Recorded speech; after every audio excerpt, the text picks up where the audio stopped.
BioVivacious. As you know, BioVivacious is a YouTube channel dedicated to clear fundamental concepts in biosciences. Today we are going to discuss about a fundamental concept of statistics that is called normal distribution. Let us imagine one of the final days of your graduation. So therefore normally what is done is you take a class photograph. So when you take a class photograph, the photographer will arrange students probably depending on the heights. Let us assume that if the photographer is going to arrange students in the following manner. So that is to say,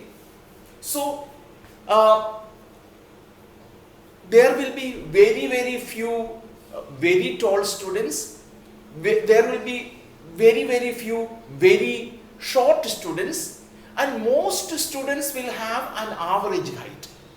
Okay, so therefore let us arrange them.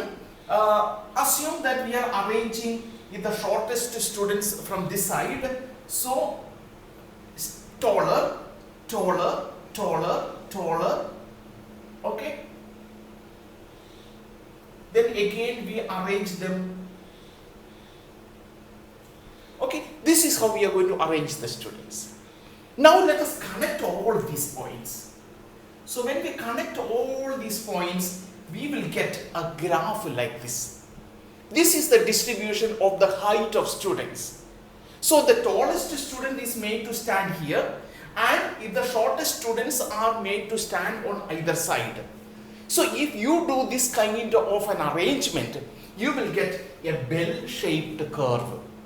And this is not only a bell-shaped curve, so bell-shaped, it is smooth, it is a very smooth curve. And you will also find that this particular curve is symmetrical.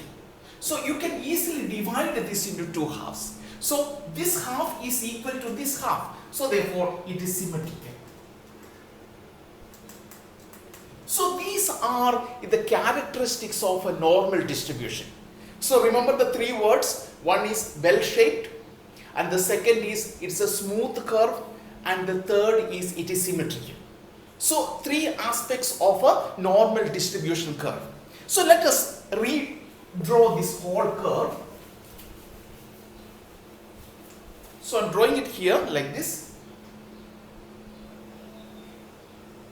So this is the normal distribution curve. What is important in this curve is you will see that if the curve on either side of the curve, it is decreasing, but it is never touching the base. The curve is never touching the base. This is another important aspect of a normal distribution curve.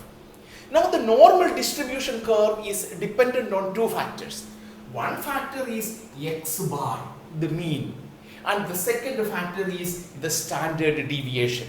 So these are the two factors that are based on the normal distribution curve. Now this normal distribution curve, as we have seen a little while ago, you can divide this normal distribution curve in the middle. So it becomes a symmetrical curve. And that value where we are distributing it into two equal halves is what we call it x bar. What is interesting about this curve is mean, median and mode, all of them will be equal in a normal distribution curve. So now in this normal distribution curve, this whole curve will cover the whole population. Almost 99.7% of the population will be covered in the entire curve. So therefore, if you really study this curve, you will understand that one standard deviation plus or minus, that will cover about 68% of the curve. For example, let us assume that this is one standard deviation. So therefore, this is x plus one standard deviation. This is x bar minus one standard deviation. So therefore, this area, okay, this is covering about 68 68% of the area, entire study area. 68%. Now, what happens if there are two standard deviations? So assume this is x bar plus 2 standard deviation. So this is also x bar plus, or sorry, minus, make it minus, correction, 2 standard deviation. So this area that will cover, that is up to here, this will cover about 95%. 95%. And 3 standard deviation, that is up to here, x bar minus 3 standard deviation, this is x bar plus 3 standard deviation, that is covering 99.7% of the area. So therefore, what is important for us to understand is, in 3 standard deviation, the entire area of the population can be covered in a normal distribution curve. That is the most important part. Now, therefore, you will see that this normal distribution curve is going to have inflections. Inflection means points of up, points of down. So points of up and points of down. And this will be at 1 standard deviation, 2 standard deviations and 3 standard deviations. So therefore,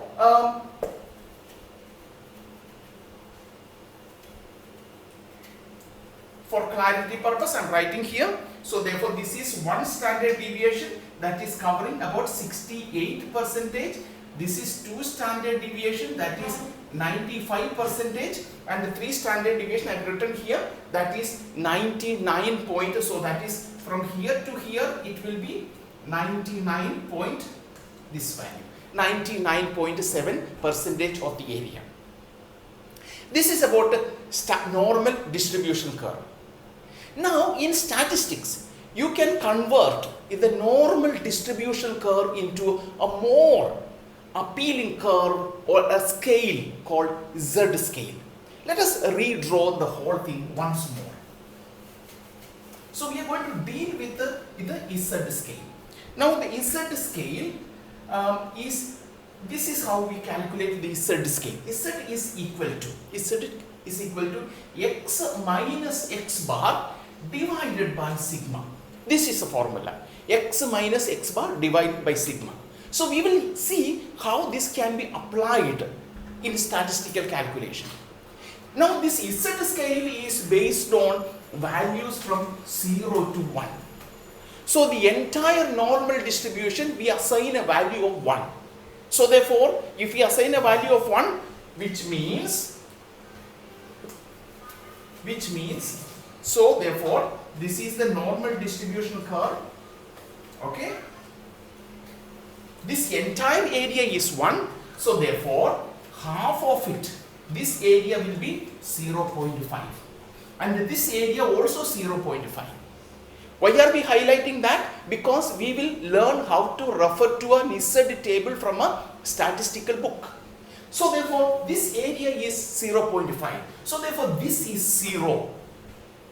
And up to here is 0.5. This is 0, up to here is 0.5. So this is the information that we need.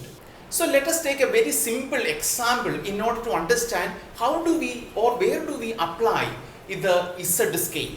So therefore, the Z scale is equal to x minus x bar divided by sigma.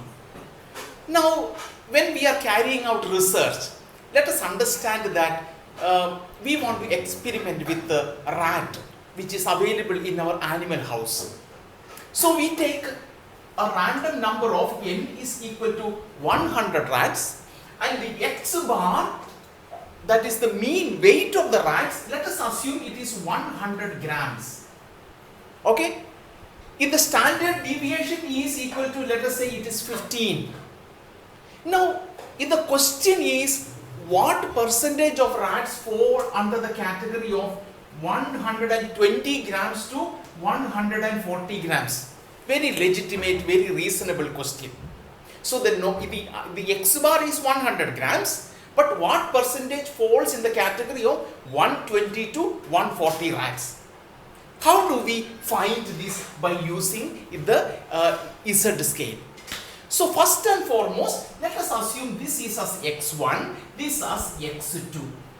So therefore, x1 is equal to 120 minus 100 divided by sigma is 15, that is equal to 20 divided by 15, which is approximately 1.33. And the second one, x2 is equal to 140 minus 100 divided by 15, that is 40 is equal to 40 divided by 15, that is equal to 2.67. So these two readings are important for us, these two values. So x1 is removed. Now what is important is, at the end of every statistics book, you will find something called an Z table. Look at it very closely. Now using the Z table, look at the y-axis. In y-axis we will take 1.3.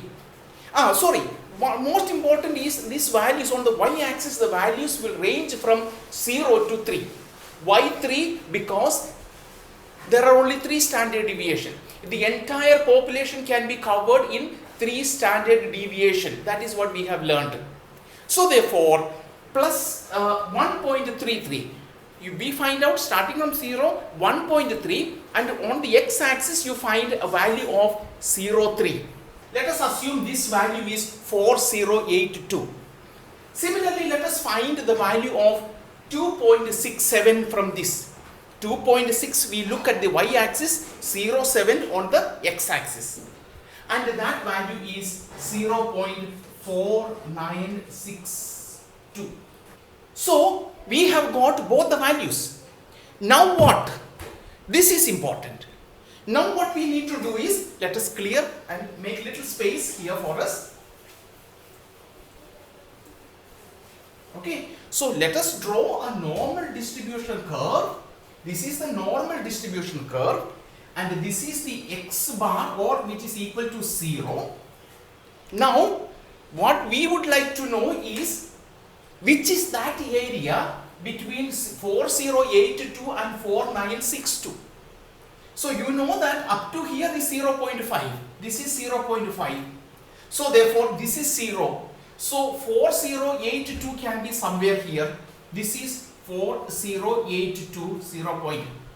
And 4962 can be somewhere here. So this is this value. So this is effectively the area which is covered by rats of 120 to 140 grams. So we shade it. This is the area that is representing this particular weight. You are asked to find the percentage of rat. So what do we do? So that is simple. That is 4962 minus 0.4082, that is 0.880. So this is what we get, which is equal to 8.8% of the rats fall under the category of 120 to 140 grams. 8.8%. You see how you are able to predict. Based on these many parameters that are given to you, you are able to make a calculation, predictive calculation. This is one of the most important utility of Z scale. I am sure you have enjoyed this session, and we will be coming up with more sessions in biostatistics which are very much applicable to research.